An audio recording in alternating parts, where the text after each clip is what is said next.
chronic reflux over time can lead to a change in the lining of the esophagus. So normally the inside of your esophagus is sort of like a tissue paper-like lining. It's not meant to see that caustic material from the stomach.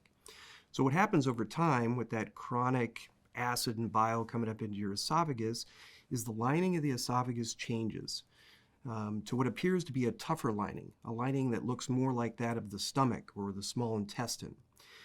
That new lining, or that tougher lining, is called Barrett's esophagus.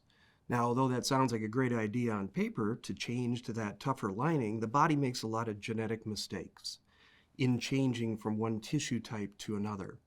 And that new tissue, that tougher lining termed Barrett's esophagus, is now much more prone to the development of cancer.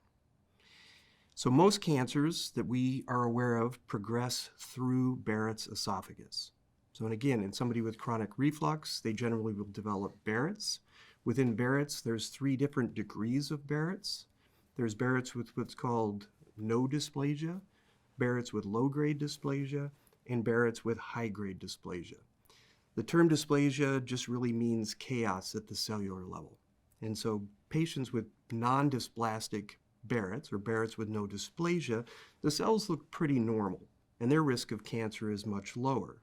As we go up that progression to high-grade dysplasia, now the cells are looking very chaotic, and that risk dramatically goes up.